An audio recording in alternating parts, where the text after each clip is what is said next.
Fala galera, voltando de férias. A gente foi dar uma passeada na Patagônia Argentina, mas já está de volta para trazer para vocês mais análises de filmes, séries e notícias relacionadas ao assunto. E a bola da vez não é outra senão o mais recente filme de Jason Statham, Beekeepers, Rede de Vingança. Eu ia dizer Sede de Vingança.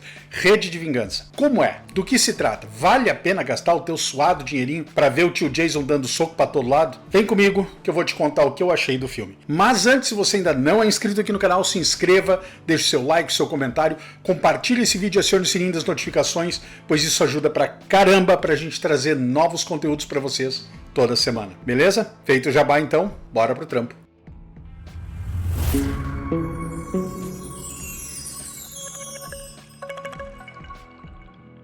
Beekeeper, Rede de Vingança, o mais recente filme de Jason Statham, tá nos cinemas e eu já vou avisar que é bom você se preparar, pois esse filme é um verdadeiro desafio. Eu vou começar falando que eu fui assistir esse filme com uns 2 pés atrás. Afinal, ele foi dirigido por ninguém menos que David Ayer, o gênio por trás do primeiro filme do Esquadrão Suicida. Só isso já desmerece o filme. Tudo bem, vamos dar um mérito pro cara. Ele dirigiu Corações de Ferro, que é um bom filme, mas tem essa mancha horrorosa no currículo que não tem alvejante no mundo que tire. O roteiro foi assinado por Kurt Wimmer, cuja carreira inclui o filme do ano passado Os Mercenários 4, que embora não seja nenhuma joia cinematográfica, também não é tão grotesco quanto pintaram. E os remakes de Caçadores de Emoção e Vingador do Futuro. Até aqui eu só tive motivo para ter medo. Jason Statham interpreta Adam Clay, um ex-agente especial do governo, conhecido como Beekeeper. Ele faz parte de um programa tão sigiloso que nem mesmo a CIA tem conhecimento. A função dos Beekeepers é proteger a colmeia, ou, como nós pobres mortais chamamos, a sociedade. E essa informação é reiterada pelo próprio Statham ao longo do filme. Eu sou um beekeeper, eu protejo a colmeia. Depois de se aposentar da agência e dos seus deveres governamentais, Adam Clay decide se tornar um verdadeiro beekeeper, ou, na tradução literal, um apicultor. Ele cria abelhas. Por razões que não ficam muito claras no roteiro. Pra ser sincero, eu acho que é só porque o roteirista quis. Mais ou menos como se, sei lá, James Bond abrisse uma concessionária da Aston Martin. A conexão entre os pontos não é difícil de estabelecer. Então tá, o Statham tá lá, de boa, sem ninguém pra desdeboar a sua deboice, aproveitando sua aposentadoria como beekeeper, até que a senhora idosa que permite que ele use o celeiro dela, a senhora Parker, interpretada por Felicia Rashad, é vítima de um golpe de phishing e perde todo o seu dinheiro. Nesse filme, os golpes de phishing são orquestrados em escritórios que lembram todos os filmes dos anos 90 sobre hackers e são liderados por imitações do Jordan Belfort diante das telas de vídeo. Claramente o roteirista parou no tempo. Depois do suicídio da amiga, o beekeeper é chamado de volta à ação para rastrear os responsáveis, especialmente um tech bro espertão, interpretado pelo Josh Jogos Vorazes Hutcherson, e seu pai, o ex-diretor da CIA, vivido pelo sempre incrível, na minha opinião, Jeremy Irons. E antes que alguém diga que eu tô dando muito spoiler do filme, esses são os primeiros 15 minutos do longa. E se eu desse pra vocês 25 tentativas para tentar prever onde é que esse imbróglio todo vai dar, quase ninguém chegaria perto. A escalada nesse filme é extraordinária, e esse é também o tipo de filme que instiga a sensação de insanidade durante sua exibição. Beekeeper é um dos filmes mais perplexos que eu já assisti, o que faz dele, simultaneamente, ao mesmo tempo, uma pérola e uma abominação. É o tipo de filme que nunca deveria ter sido lançado, mas ao mesmo tempo deveria ser lançado 5, 6 vezes por ano. É um dos piores filmes que certamente eu vou assistir mais umas 50 vezes ao longo da vida. É esse tipo de filme. Tu não sabe o que pensar dele. Vamos começar pelo roteiro, que é tão ruim, mas tão ruim que quase se transforma em uma forma de arte própria. É como se um filme de vingança tivesse evoluído de forma independente para uma paródia no estilo de apertem os cintos, o piloto sumiu. Mas essa evolução foi interrompida no meio do caminho, transformando o troço numa espécie de abominação que não é nem uma coisa nem outra. Isso significa que esse filme inclui algumas falas incríveis como roubar de uma pessoa idosa é tão ruim quanto roubar de uma criança, talvez pior. Também gostaria de acrescentar que durante essa conversa, a personagem interpretada por Amy Raver Lampman diz ao Jason Statham: você sabe, eu detecto um pouco de sotaque britânico nesse sotaque. Como se ele estivesse falando com algum tipo de sotaque escocês e não como o Jason Statham, que é a pessoa mais britânica que eu poderia imaginar. Além desse diálogo pavoroso,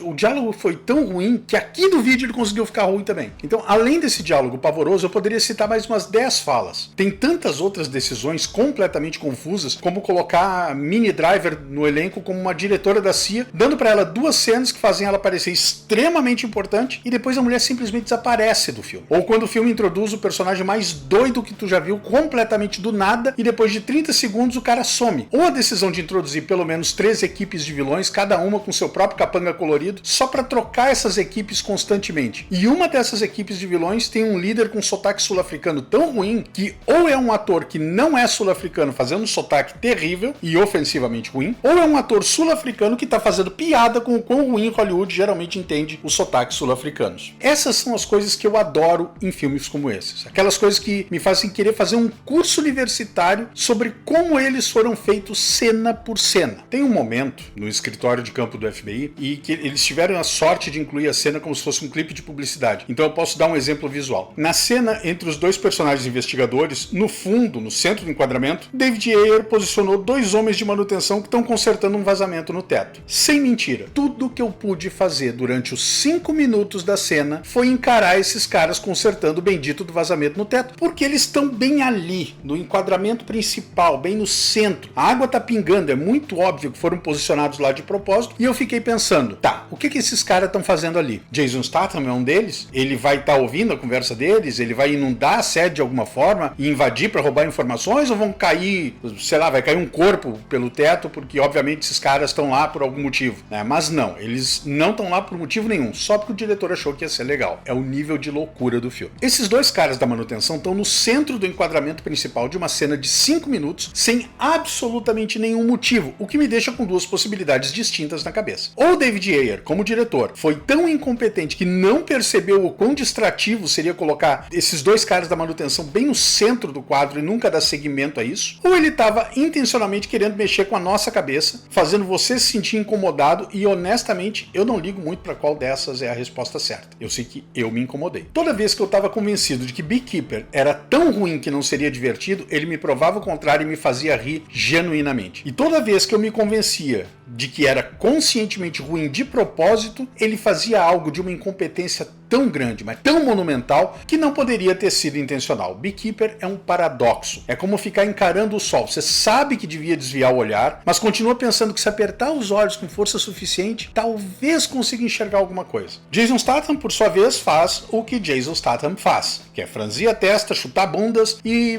muito parecido com Schwarzenegger antes dele. Ele dominou a arte de entregar qualquer tipo de diálogo com essa natureza séria e impassível que você não consegue realmente entender se deve rir dele ou com ele. Ele tá na piada ou não tá na piada? Eu acho que isso meio que faz dele um dos mestres da ação moderna nos dias de hoje. Tem muito mais que eu poderia falar, tipo, como cada ator parece que tá num filme diferente, exceto Jeremy Irons, que parece que tá em 4 filmes diferentes simultaneamente. Ou como parece que ninguém no filme sabe como crimes cibernéticos funcionam, sendo que esse é o tema do filme, né? Só que no frigir dos ovos o negócio é o seguinte: Beekeeper é terrivelmente hilário e é hilariante de tão ruim. É o tipo de filme que eu sei do fundo da minha alma que não deveria existir, mas também é o tipo de filme que eu quero saber da opinião de vocês individualmente para ouvir o que vocês acharam. Então, pela primeira vez, eu tô dando uma classificação dupla para esse filme. O meu cérebro tá dizendo simultaneamente para ficar longe disso e ao mesmo tempo para assistir de novo, o que francamente eu quero mesmo assistir de novo. Eu tô dando ao mesmo tempo nota 4 e nota 7, pronto. Falando sério agora, eu prefiro assistir 10 filmes como esse, que me irritam e me encantam ao mesmo tempo, do que um daqueles filmes de terror de janeiro ou lixo que a gente normalmente recebe no início do ano. Eu não sei o que esse filme está tentando fazer, mas eu não fiquei entediado nem por um segundo. O tempo voou e a minha mente estava ativamente envolvida, tentando entender exatamente o que estava acontecendo diante de mim. Não posso dizer que é horrível, não posso dizer que é ótimo, acho que pode ser os dois, mas eu acho que você deveria ir lá e ver por você mesmo. Se não for por mais nada, por uma ótima conversa na hora de sair do cinema. E era isso, pessoas, esse foi o vídeo de hoje, eu espero de coração que vocês tenham curtido. Obrigado por ficar até o final. Se você ainda não é inscrito aqui no canal, se inscreva, deixe seu like, seu comentário, compartilhe esse vídeo e acione o sininho das notificações, pois isso ajuda pra caramba pra gente trazer novos conteúdos pra vocês toda semana. A gente se vê no próximo vídeo, um grande abraço e fiquem todos com Deus.